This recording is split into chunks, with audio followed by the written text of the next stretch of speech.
દોરડું લઈ આવી અને બાંધવાનો પ્રયત્ન કર્યો તો બે આંગળ દોરડું તૂટવું પડ્યું.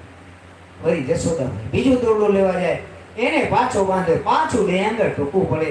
આમ કરતા કરતા ત્રીજું પાછું બે આંગળ ટૂંકવું પડે. જશોદામાં એ હઠ લીધી, આખા ગોકુળના દોરડા લેવા પણ તમે બાંધ્યા વિનાનું મૂકવું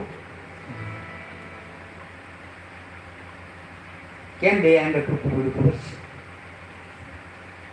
ભગવાન આમાં સંતો એવો ભાવ બતાવે છે.